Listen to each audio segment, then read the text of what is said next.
Assalamualaikum warahmatullahi wabarakatuh. Hai semuanya, kami dari kelompok 5 terdiri dari beberapa anggota, yaitu Jundi Putra Suryono, Andika Dwi Karunia, Melandri Musa, Fahri Muzaki, Jumiati, dan Tri Ayu Lestari. Video ini adalah video tentang pengendalian mikroorganisme yang diperuntukkan sebagai video ujian akhir semester mata kuliah mikrobiologi. Selamat menyaksikan video kami. Pengendalian mikroba merupakan upaya pemanfaatan mikroba dalam mengoptimalkan keuntungan peran mikroba dan memperkecil kerugiannya. Mikroba selain memberikan keuntungan, juga dapat memberikan kerugian pada manusia berupa penyakit atau racun. Pengendalian mikroba bertujuan mencegah penyebaran penyakit dan infeksi, membasmi mikroorganisme pada inang yang terinfeksi, dan mencegah pengerusakan serta pembusukan bahan oleh mikroba, menghambat pertumbuhan bakteri, dan mencegah kontaminasi bakteri yang tidak dikehendaki kehadirannya dalam suatu media. Pada tahun 1860-an, seorang ahli bedah Inggris, Joseph Lister, mempelajari cara-cara menjauhkan mikroorganisme dari luka dan torehan menggunakan disinfektan. Luka dan torehan pada tubuh pasien yang dilindungi dengan disinfektan menyebabkan jarang terkena infeksi dan mempercepat pasien menjadi sembuh. Praktik antiseptis inilah yang mendasari prinsip teknik aseptik masa kini yang digunakan untuk mencegah masuknya mikroorganisme ke dalam luka atau insisi torehan. Metode pengendalian mikroba. Yang pertama, cleaning atau kebersihan dan sanitasi. Dilakukan dengan cara mengurangi jumlah populasi bakteri pada suatu ruang atau tempat. Yang kedua, desinfeksi, yaitu proses pengaplikasian bahan kimia atau desinfektan terhadap peralatan, lantai, dinding, atau lainnya untuk menumbuh sel vegetatif mikrobial. Yang ketiga, antiseptis, yaitu aplikasi senyawa kimia yang bersifat antiseptis terhadap tubuh untuk melawan infeksi atau mencegah pertumbuhan mikroorganisme. Yang keempat, sterilisasi. Proses menghancurkan semua jenis kehidupan sehingga menjadi steril. Sterilisasi seringkali dilakukan dengan pengaplikasian udara panas. Ada beberapa faktor yang dapat mempengaruhi pertumbuhan mikroba. Di antaranya, yang pertama, nutrien. Nutrien dalam media pembenihan harus mengandung seluruh elemen yang penting untuk sintesis biologik organisme baru. Yang kedua, konsentrasi ion hidrogen atau pH. Kebanyakan organisme Neutrophiles tumbuh baik pada pH 6-8, meskipun beberapa bentuk Acidophiles memiliki pH optimal 3 dan bentuk Alkalophiles memiliki pH optimal 10,5. Yang ketiga, temperatur. Spesies mikroba yang berbeda sangat beragam kisaran temperaturnya.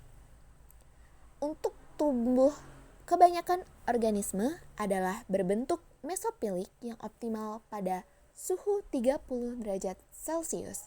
Bentuk psikrofilik tumbuh pada suhu 15-20 derajat Celcius.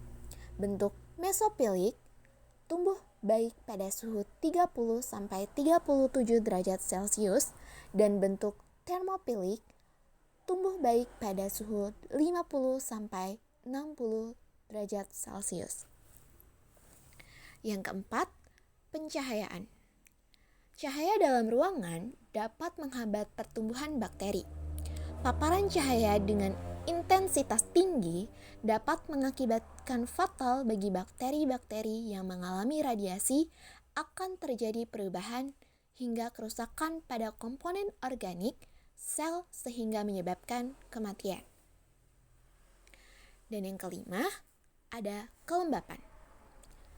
Kelembapan ruang dengan kelembapan di atas 75% akan menyebabkan berkembangnya bakteri, sedangkan pengurangan kadar air atau kelembapan dari protoplasma menyebabkan kegiatan metabolis dari bakteri terhenti.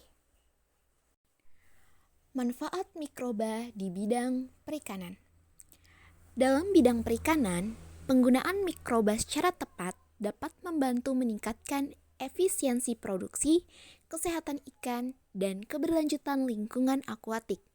Namun, penting untuk melakukan penelitian dan mengelola penggunaan mikroba dengan hati-hati untuk memastikan bahwa dampaknya positif dan tidak merugikan bagi ekosistem perairan. Mulyasari et al. 2012. Beberapa manfaat utama mikroba dalam bidang perikanan diantaranya yang pertama, pemrosesan pakan. Mikroba digunakan dalam produksi pakan untuk membantu mencerna bahan pakan dan meningkatkan kualitas nutrisi yang tersedia untuk ikan. Beberapa mikroba probiotik juga dapat ditambahkan ke pakan untuk meningkatkan kesehatan ikan dan sistem pencernaan mereka. Yang kedua, pengendalian penyakit. Mikroba dapat digunakan sebagai agen biokontrol untuk melawan penyakit pada ikan. Beberapa mikroba menghasilkan senyawa antimikroba yang dapat membunuh atau menghambat pertumbuhan patogen ikan yang berpotensi merugikan. Yang ketiga, sebagai penguraian limbah organik. Mikroba dapat digunakan dalam pengolahan limbah organik dalam aquaculture. Mereka membantu menguraikan sisa pakan, kotoran ikan, dan bahan organik lainnya, mengubahnya menjadi senyawa yang lebih sederhana dan lebih mudah terurai, sehingga mengurangi dampak negatifnya pada kualitas air.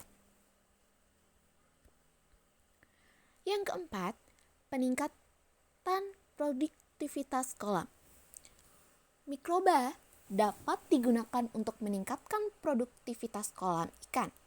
Beberapa mikroba membantu meningkatkan kualitas air dengan menghilangkan zat-zat berbahaya dan mengurangi tingkat amonia dan nitrat. Selain itu, mikroba juga dapat membantu dalam pembentukan plankton yang merupakan sumber pakan alami bagi ikan. Yang kelima, pengolahan limbah ikan. Mikroba dapat digunakan dalam pengolahan limbah ikan menjadi produk-produk yang bernilai tambah.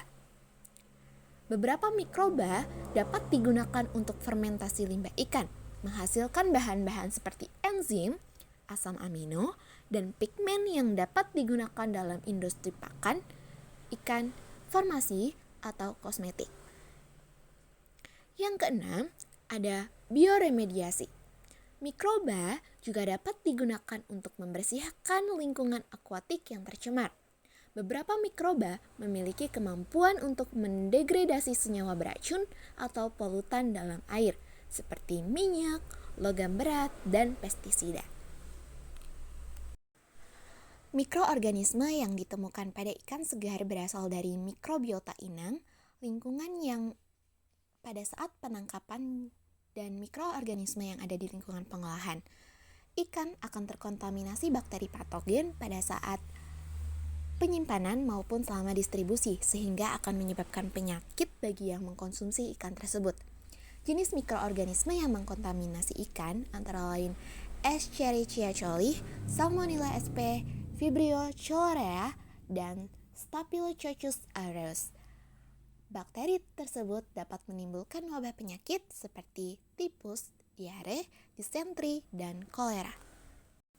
Hasil pengujian bakteri E. coli pada 2 sampel yang dijual di Pasar Deli Tua Kabupaten Deli Serdang, Provinsi Sumatera Utara menunjukkan adanya bakteri E. coli pada sampel ikan kembung dan ikan dencis, sehingga dinyatakan positif terkontaminasi bakteri E. coli yang dapat ditunjukkan selama proses inkubasi selama 2 hari pada suhu 37 derajat Celcius.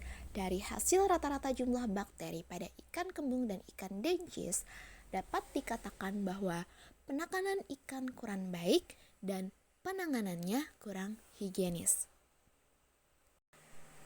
Ada beberapa pengendalian bakteri. Di antaranya, yang pertama, pengendalian bakteri dengan sanitasi. Penanganan dan sanitasi yang baik diperlukan untuk menjaga kesegaran ikan. Semakin lama berada di udara terbuka, semakin rendah kesegarannya. Ikan sebagai produk yang mudah dan cepat membusuk atau highly perishable food memerlukan penanganan yang cepat, bersih, hati-hati dan dingin. Quick, clean, careful, and cool. Agar kualitas ikan tetap terjaga sejak ikan dikeluarkan dari laut sampai ikan tersebut didistribusikan atau dipasarkan pada konsumen. Yang kedua, pengendalian bakteri dengan pendinginan. Pendinginan merupakan bagian dari proses pengawetan yang menggunakan suhu rendah untuk menghambat aktivitas enzim dan mikroorganisme. Teknik penanganan ikan dengan pendinginan dengan perbandingan es dan ikan yaitu 1:1 sangat efektif dalam menjaga suhu 0 derajat Celcius sehingga kualitas ikan dapat terjaga selama perjalanan. Selanjutnya, pengendalian bakteri dengan penggaraman.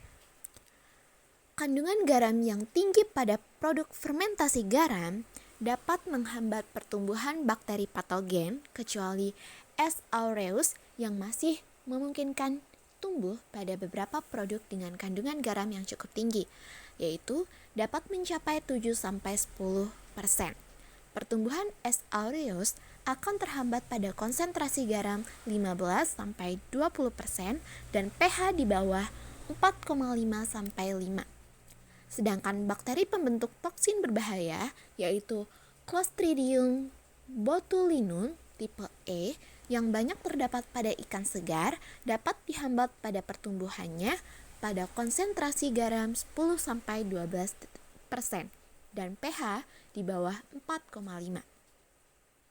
Salmonella sp akan terhambat pertumbuhannya pada konsentrasi garam 6%.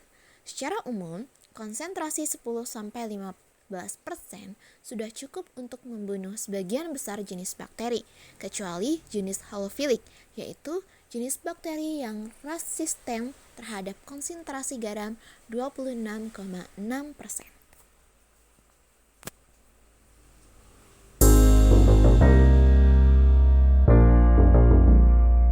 Sahabat tani, ini adalah larutan dengan segala manfaat yang luar biasa. Selain sebagai pupuk organik cair, dia juga berfungsi sebagai bakterisida organik yang dapat membunuh jenis jamur dan juga bakteri. Dan di dalam proses pembuatan dari larutan ini itu cukup dengan menggunakan bahan-bahan yang ada di sekitar kita dan difermentasi dalam kurun waktu tertentu, maka jadilah larutan yang sangat bermanfaat ini. Dan kebetulan di rumah saya ya sahabat tani kebetulan punya kucing ya gitu loh, dan kebetulan kucing saya tuh pernah bernanah di bagian pinggangnya. Nah, setiap harinya saya semprotin 2-3 kali sehari gitu ya sahabat tani. Dan setelah 7 hari kemudian luka bernanahnya tuh berangsur pulih gitu ya sahabat tani. Dan sekarang udah sembuh total dari luka bernanah itu ya sahabat tani. Mantap ya. Maka pada bagian pertama dari video ini ya sahabat tani, kita akan uji terlebih dahulu seberapa ampuh nggak sih kira-kira larutan ini dalam melawan berbagai jenis bakteri dan juga jamur. Dan pada bagian kedua dari video ini kita akan ajarkan gitu ya sahabat tani bagaimana proses pembuatan larutan ini dari A sampai Z. Penasaran pengen tahu? Nah, supaya nggak kelewatan ya sahabat tani, pastikan Anda tonton sampai selesai. Tetapi sebelum kita mulai, mari kita intro terlebih dahulu. BIM.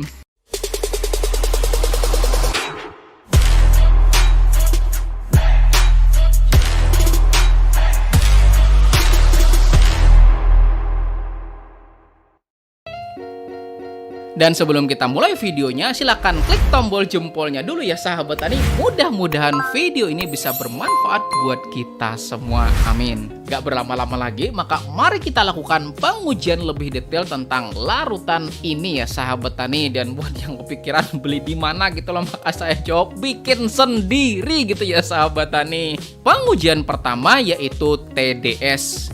TDS yang merupakan singkatan dari Total Dissolved Solids adalah angka yang menunjukkan padatan yang terlarut dalam suatu larutan. Pertama, kita siapin dulu sebuah wadah.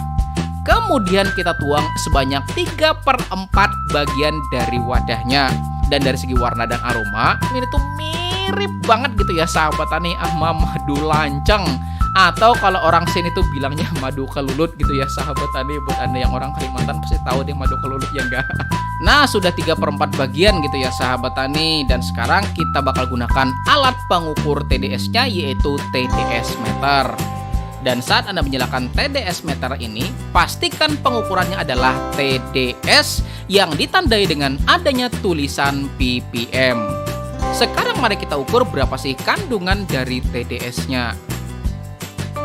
Nah, ternyata TDS-nya adalah 3,69 ppt gitu ya sahabat tani. Dan kalau satuan dari TDS itu, kalau ppm itu singkatannya adalah part per million atau bisa dibilang seper-sejutanya. Dan kalau satuannya ppt, nah itu singkatan dari part per thousand gitu ya sahabat tani, yang berarti seper-seribunya. Dan karena ini tuh 3,69 ppt, artinya ketika kita membuat 1000 liter, maka terdapat 3,69 liter kandungan mineral. Mantap ya.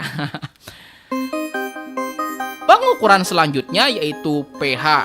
pH merupakan singkatan dari power of hydrogen, dan ada juga yang mengatakan singkatannya adalah potential of hydrogen. Dan pH ini ya sahabat tani menandakan apakah suatu senyawa itu bersifat asam, basa, ataukah netral. Dan alat yang kita gunakan yaitu adalah pH meter larutan. Nah, kayak gini bentuknya ya sahabat tani. Dan mari kita ukur bersama berapa sih pH dari larutan ini. Ternyata 2,6 ya sahabat tani. Dan lampu pada pH meter ini tuh menyala merah ya sahabat tani, yang menandakan kalau larutan ini tuh memang sifatnya sangat-sangat asam. Dan untuk lebih menguatkan pengukuran, karena pH meternya udah sebulan nggak saya lakukan kalibrasi gitu ya sahabat tani, maka mari kita ukur dengan pH meter yang berbeda. Dan ternyata 2,4 turun lagi, ternyata 2,3 ya sahabat tani.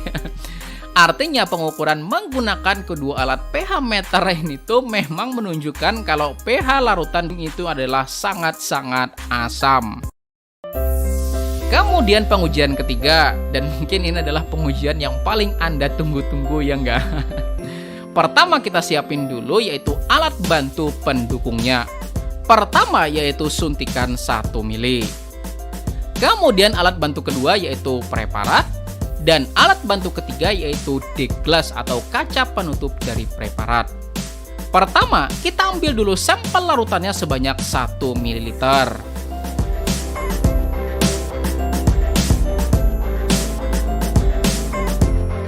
Nah, 1 ml ya sahabat tani. Kemudian kita siapin preparat, tempat buat menaruh larutannya. Kemudian kita taruh 1 tetes larutannya pada preparat. Dan kita lihat lagi suntikannya. Ternyata masih sisa 0,95 ml. Artinya 1 tetes larutan sampel ini tuh cuma 0,05 ml. Dan ini tuh wow, dikit banget ya enggak? Kemudian sampel larutannya kita tutup menggunakan deglas.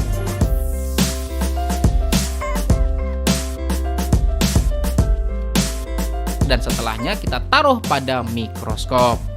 Dan seperti inilah kondisi perbesarannya. Ternyata ada sedikit mikroorganisme yang masih mampu hidup pada kondisi yang sangat asam ini ya sahabat tani. Wah, mantap ya. Kemudian pengujian selanjutnya, kita akan bentrokkan dengan bakteri yang beneran gitu ya sahabat tani. Dan sampel yang saya gunakan yaitu mikroorganisme JMS atau Jadam Microbial Solution usia 5 hari dari sisa aplikasi kami pada tanah pertanian kami. Pertama-tama kita masukin dulu 1 ml larutan JMS. Dan mari kita lihat dahulu bagaimana kondisi mikroorganisme JMS usia 5 hari ini.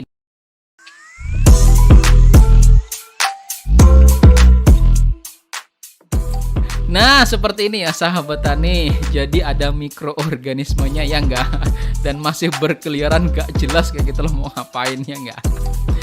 Kemudian kita tambahin 1 ml larutan bakterisida organik Lalu kita lakukan lagi pengambilan sampelnya dan kita taruh pada mikroskop. Ternyata dalam 30 detik mikroorganismenya pada hilang gak tahu kemana. Artinya bisa jadi ya sahabat tani mikroorganismenya pada mati. Dan untuk lebih meyakinkan lagi, maka mari kita bentrokkan bakterisida organik dengan jamur Coleotutricum penyebab cabai terserang patek atau antraknosa. Nah, ini adalah penampakan kondisi awal larutan yang berisikan jamur Coleotutricum yang menyebabkan cabai bersih itu harganya sampai 100.000 gitu ya sahabat tani. Nah, langsung aja kita bentrokin ya sahabat tani. Ternyata hasil akhirnya jamur Coleotutricumnya pada menciut dan ngumpul jadi satu ya sahabat tani. Dan itu cuma 30 detik loh semenjak tadi kita celap-celup sampelnya gitu ya sahabat tani. Dan awal mulanya mereka semua pada nyebar gede-gede ya enggak. Dan setelah kita berikan perlakuan jadi langsung menciut ya sahabat tani dan ngumpul jadi satu loh. Dan ini real ya sahabat tani. Saya tuh nggak memperbesar atau memperkecil lensanya. Dan ini benar-benar kondisi yang real ya sahabat tani. Apa adanya dari layar mikroskop dari mikroskop pribadi saya gitu ya sahabat tani. Dan biasanya ketika jenis jamur itu mau mati, mereka pada ngumpul jadi satu gitu ya sahabat tani kayak gini. Dan saya nggak tahu alasannya ngumpul tuh kenapa gitu loh. Mungkin mau ngucapin salam perpisahan untuk terakhir kalinya mungkin ya. Nah, dari hasil pengamatan yang udah kita lakuin ya sahabat tani, maka bakterisida organik bisa disimpulkan dapat kita gunakan buat mensterilisasikan tangan kita ini dari resiko jamur dan juga bakteri. Dan terutama buat para petani itu nggak ada salahnya ya sahabat tani punya larutan gini, lalu masukin ke dalam botol spray kecil yang kayak begini gitu ya sahabat tani, lalu semprotin pada tangan kita setelah kita tuh memetik cabai yang kena antraknosanya supaya tidak terjadi penyebaran antraknosa melalui tangan kita. Dan insya Allah ya sahabat tani pada pengamatan selanjutnya kita bakal uji cobakan juga gitu ya sahabat tani yang lebih mendalam lagi pada pengenceran konsentrasi berapakah yang bisa mematikan dari antraknosa atau patek ya sahabat tani dan sekaligus aman bagi tanaman pada fase generatif. Mengingat pH larutan ini tuh sangat asam gitu ya sahabat tani. Jadi kita akan lanjutkan penelitiannya gitu ya sahabat tani, oke? Dan seperti janji saya, buat Anda yang kepengen tahu bagaimana cara pembuatannya, maka mari kita praktek langsung ke lapangan. Ayo!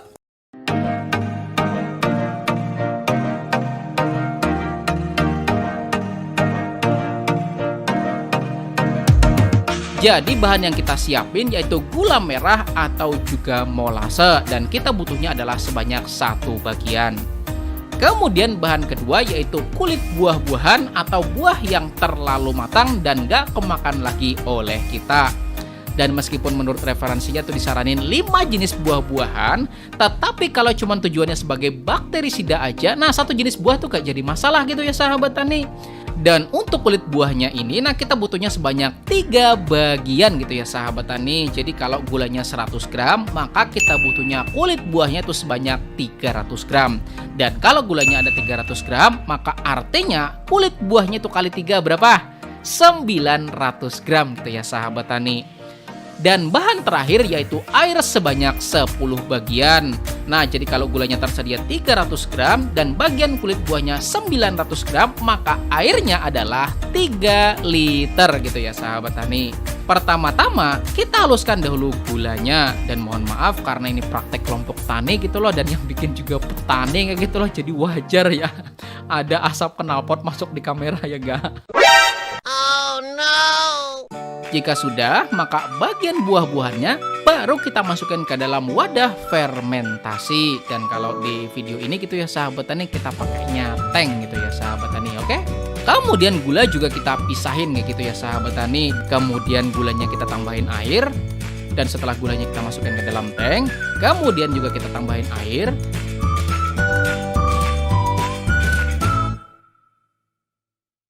Dan kita tutup dengan penutup yang sudah kita lakukan modifikasi. Dan cara memodifikasi tutup ini tuh ya sahabat tani yaitu dengan memasukkan sil gas LPG pada sebuah selang. Kemudian tutup wadah fermentasi yang sudah dibuatkan lubang itu kemudian dimasukin selangnya. Dan kemudian kunci di bagian bawahnya dengan sil gas LPG juga. Kemudian di bagian selang satunya kita masukkan pada tutup air mineral atau sejenisnya yang udah kita berikan lubang. dan kemudian kita isi dengan air dan selang satunya nanti nyelup pada air tersebut. Dan tujuan dibuat modifikasi seperti ini ya sahabat tani, biar wadahnya nggak gembung kayak gitulah sebagai proses dari fermentasi bahan organik di dalamnya. Kita simpan selama 90 hari dan setelah 90 hari kemudian maka jadilah ekoenzim yang bisa Anda gunakan baik sebagai pupuk organik cair juga sebagai bakterisida, terutama buat keperluan sterilisasi. Siapa tahu di tempat Anda ada sapi kayak gitulah atau ternak yang lain yang kebetulan bagian tubuhnya bernanah, maka boleh kok dicoba semprotkan menggunakan ekoenzim ini ya sahabat tani. Gimana? Mantap?